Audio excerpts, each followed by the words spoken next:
রাত তখন গভীর। ফোনের ওপাশ থেকে ভেসে এলো এক হাড় হিম করা হুমকি।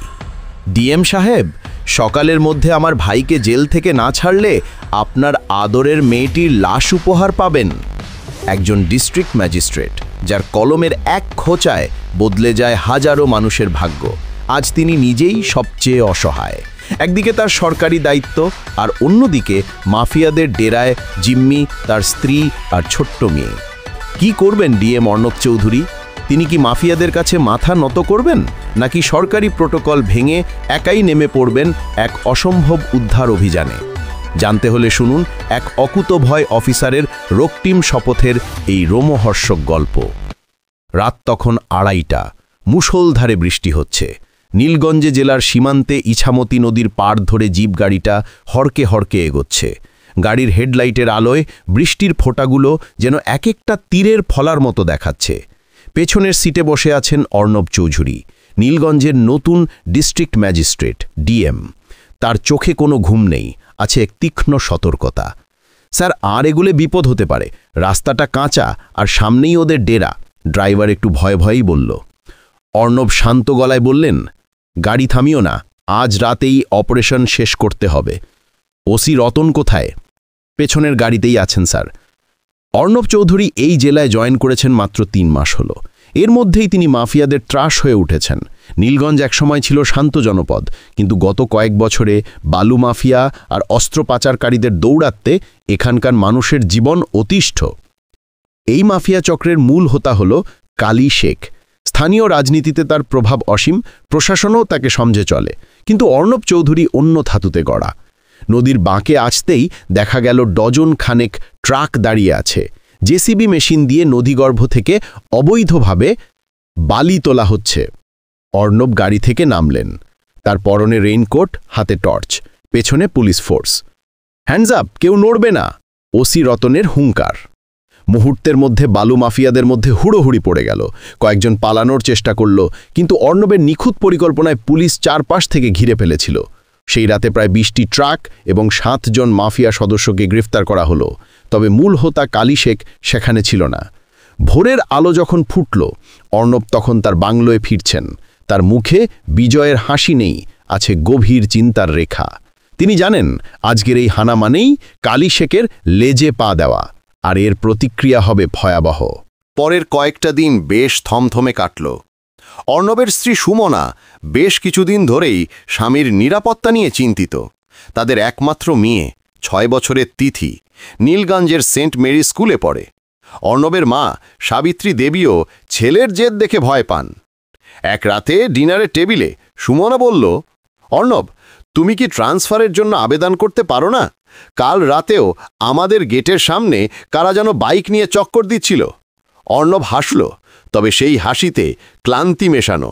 সুমনা, আমি পালিয়ে গেলে ওরা জিতে যাবে, আর তাছাড়া আমাকে সরকার এখানে পাঠিয়েছে দায়িত্ব পালন করতে, ভয় পেয়ে লুকোতে নয়। ঠিক তখনই অর্ণবের ফোনটা বেজে উঠল। অপরিচিত নম্বর। হ্যালো, ডিএম সাহেব বলছেন? ওপাশ থেকে একটা যান্ত্রিক ঠান্ডা গলা ভেসে এলো। কে বলছেন? আমি কে সেটা বড় কথা নয়, বড় কথা হলো আপনি কার পেটে লাথি মারছেন। বালির ঘাট থেকে আপনার নজর সরান, নইলে আপনার আদরের মেয়েটা স্কুলে যাওয়ার পথ ভুলে যেতে পারে। লাইনটা কেটে গেল। অর্ণবের হাতটা শক্ত হয়ে গেল। সে তাকালো তিথির দিকে। মেয়েটা নিশ্চিন্তে টিভি দেখছে। অর্ণবের বুকের ভেতরটা মোচড় দিয়ে উঠল। তিনি বুঝলেন, যুদ্ধটা আর শুধু অফিসের ফাইলে সীমাবদ্ধ নেই, তা এবার তার শোবার ঘর পর্যন্ত পৌঁছে গেছে। পরদিন থেকেই অর্ণব তার পরিবারের নিরাপত্তা দ্বিগুণ করে দিলেন। তিথি স্কুলের সাথে সবসময় 2 জন সাদা পোশাকের পুলিশ থাকে। বাংলোর চারপাশে সিসিটিভি বাড়ানো হলো, কিন্তু কালী শেখ কাঁচা খেলোয়াড় নয়। কালী শেখের ডেরায় তখন মদের ফোয়ারা। কালী শেখের বয়স 50-এর কোঠায়, কিন্তু শরীরে অসুরের শক্তি। তার ডান হাত রফিক বলল, বস, ডিএম তো থামছে না, আজ সকালেও আমাদের একটা গোডাউন সিল করে দিয়েছে। কালী শেখ দাঁত কিরমির করে বলল, আইন দিয়ে ওটা আটকানো যাবে না, ওর দুর্বল জায়গায় আঘাত করতে হবে, ওর পরিবার। আমি চাই ডিএম আমার পায়ের কাছে বসে ভিক্ষা চাক। কালী শেখ জানত সরাসরি ডিএম বাংলোয় হামলা করা বোকামি, তাই সে অন্য পরিকল্পনা করল। সেদিন ছিল বুধবার। অর্ণবের একটা জরুরি মিটিং ছিল জেলার অন্য প্রান্তে, প্রায় 3 ঘন্টার পথ। খবর এলো সেখানে আদিবাসী পল্লীতে বড় ধরনের দাঙ্গা লেগেছে। অর্ণব তড়িঘড়ি করে ওসি রতনকে নিয়ে বেরিয়ে গেলেন। বাংলোর নিরাপত্তায় রইল মাত্র 3 জন গার্ড। দুপুর 2টোর দিকে একটা অ্যাম্বুলেন্স ডিএম বাংলোর গেটে এসে থামল। সাইরেন বাজছে। গার্ডরা গেট খুলে দিল। অ্যাম্বুলেন্স থেকে কয়েকজন নার্স আর ডাক্তার নামল। তারা বলল, ম্যাডাম কোথায়? ওনার মা অসুস্থ হয়ে পড়েছেন, আমাদের হাসপাতাল থেকে পাঠানো হয়েছে। সুমনা দৌড়ে নিচে এলেন। মা তো ঘরেই আছেন, কি হয়েছে? ঠিক সেই মুহূর্তে ডাক্তার বেশধারী মগগুলো পকেট থেকে সাইলেন্সার লাগানো পিস্তল বের করল। গার্ডরা কিছু বুঝতেও আগেই তাদের মাথায় আঘাত করে অজ্ঞান করা হলো। সুমনা চিৎকার করতে চাইলেন, কিন্তু ক্লোরোফর্ম ভেজানো রুমাল তার নাকে চেপে ধরা হলো। ওপরের ঘর থেকে তিথি আর বৃদ্ধা সাবিত্রী দেবীকেও একইভাবে গাড়িতে তোলা হলো। মাত্র 10 মিনিটের মধ্যে পুরো অপারেশন শেষ। অ্যাম্বুলেন্সটা বেরিয়ে গেল। ডিএম বাংলো এখন স্তব্ধ। ডাঙার খবরটা ছিল ভুয়া। অর্ণব ঘটনাস্থলে পৌঁছে দেখলেন সব শান্ত। তার মনের ভেতর একটা কুডাক ডাকল। তিনি পকেট থেকে ফোন বের করে সুমনাকে কল করলেন। ফোন বন্ধ। ল্যান্ডলাইনে ফোন করলেন, কেউ ধরছে না। রতন, গাড়ি ঘোড়াও, এক্ষুনি বাংলোয় চলো। অর্ণব চিৎকার করে উঠলেন। বাংলোয় ফিরে অর্ণব দেখলেন নরক গুলজার। গার্ডরা রক্তাক্ত অবস্থায় পুড়ে আছে। বসার ঘরে চায়ের কাপ উল্টে আছে। তিথির প্রিয় পুতুলটা মেঝেতে গড়াগড়ি খাচ্ছে। সুমনা, তিথি, মা! অর্ণব পাগলের মতো এঘর ওঘর খুঁজলেন, কেউ নেই। টেবিলের উপর একটা চিরকুট আর একটা পুরনো আমলের বাটন ফোন রাখা। অর্ণব কাপা হাতে ফোনটা তুলতেই সেটা বেজে উঠল। কেমন লাগলো সারপ্রাইজ, ডিএম সাহেব? সেই ঠান্ডা যান্ত্রিক গলা। কালী শেখ। আমার পরিবার কোথায়? ওদের যদি একটা আঁচড়ও লাগে। অর্ণব গর্জন করে উঠলেন। শান্ত হন সাহেব, ওরা ভালো আছে আপাতত, তবে কতক্ষণ ভালো থাকবে সেটা আপনার ওপর নির্ভর করছে। কাল সকালের মধ্যে জেল থেকে আমার ভাই বক্করকে ছেড়ে দিতে হবে আর বালিঘাটের সব কেস উইথড্র করতে হবে। যদি পুলিশ বা মিডিয়াকে জানান তবে কাল সকালে আপনার মেয়ের লাশ উপহার পাবেন। ফোনটা কেটে গেল। অর্ণব চৌধুরী, যিনি হাজার হাজার মানুষের ভাগ্য নির্ধারণ করেন, আজ তিনি পৃথিবীর সবচেয়ে অসহায় মানুষ। তিনি ধপ করে সোফায় বসে পড়লেন। তার চোখের সামনে তিথির মুখটা ভাসছে। ওসি রতন সামনে এসে দাঁড়ালেন। স্যার, আমরা স্পেশাল ফোর্স ডাকব? অর্ণব কিছুক্ষণ চুপ করে রইলেন। তারপর চোখ তুললেন। সেই চোখে আর অসহায়তা নেই, আছে আগ্নেয়গিরির আগুন। না রতন, অফিসিয়াল মুভমেন্ট করলে ওরা খবর পেয়ে যাবে। আমাদের ডিপার্টমেন্টেই ওদের চর আছে। এই অপারেশনটা আমাকেই লিড করতে হবে, অফ দ্য রেকর্ড। তুমি কি আমার সাথে আছো? রতন স্যালুট ঠুকলেন। স্যার, শুধু হুকুম করুন। অর্ণব জানতেন কালী শেখ ফোনটা ফেলে দেবে না, কারণ যোগাযোগের জন্য ওটা দরকার। তিনি তার পুরনো বন্ধু সাইবার ক্রাইম এক্সপার্ট অনির্বাণের সাথে যোগাযোগ করলেন। অনির্বাণ, আমার একটা লোকেশন দরকার, এখনই। এটা আমার জীবন মরণের প্রশ্ন। অনির্বাণ তার ল্যাপটপে ঝড় তুলল। আধ ঘন্টা পর সে জানালো, সিগন্যালটা শহরের বাইরে সুন্দরপুর জঙ্গল এলাকার কাছে একটা পরিত্যক্ত জুট মিল থেকে আসছে, কিন্তু জায়গাটা খুব দুর্গম। অর্ণব ম্যাপ খুলে দেখলেন সুন্দরপুর জঙ্গল এলাকাটা বাংলাদেশ বর্ডারের খুব কাছে। ওখান থেকে নদীপথে পালানো খুব সহজ। অর্ণব ওসি রতনকে বললেন, আমাদের খুব ছোট একটা টিম লাগবে, এমন লোক যাদের উপর তুমি চোখ বন্ধ করে ভরসা করতে পারো। আর হ্যাঁ, আমাদের কাছে কোনো সরকারি গাড়ি থাকবে না, আমরা প্রাইভেট কারে যাব। রাত তখন 10টা। অর্ণব তার অফিসিয়াল পোশাক ছিঁড়ে কালো ট্যাকটিক্যাল গিয়ার পরলেন। কোমরে সার্ভিস রিভলভার আর হাতে নিলেন একটা অটোমেটিক রাইফেল, যা তিনি আগে আর্মিতে থাকার সময় ব্যবহার করা শিখেছিলেন। অর্ণব সিভিল সার্ভিসের আগে শর্ট সার্ভিস কমিশনে ছিলেন। সুন্দরপুর জুট মিলটা অন্ধকারে ভুতুরে বাড়ির মতো দাঁড়িয়ে আছে। চারপাশ নিঝুম, শুধু ঝিঝি পোকার ডাক। অর্ণব এবং তার 5 জন বিশ্বস্ত পুলিশের টিম মিলের পেছনের জঙ্গল দিয়ে এগোচ্ছেন।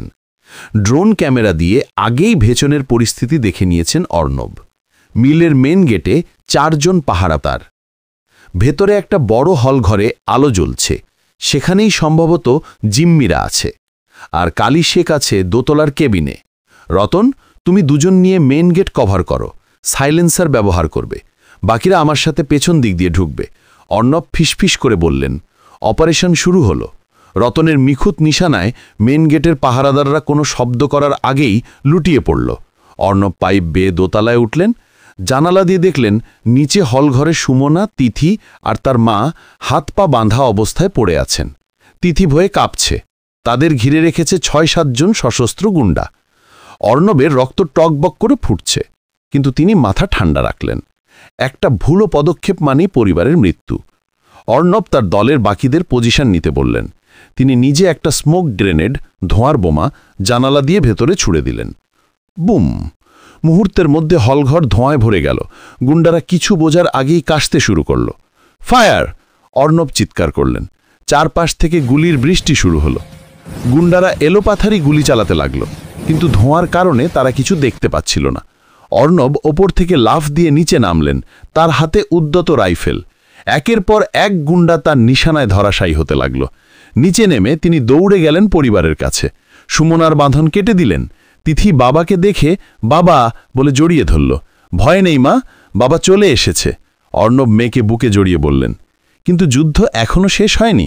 দোতলা থেকে কালী শেখের গলার আওয়াজ এলো, খুব সাহস না তোর ডিএম, কিন্তু এখান থেকে জীবিত ফিরতে পারবি না।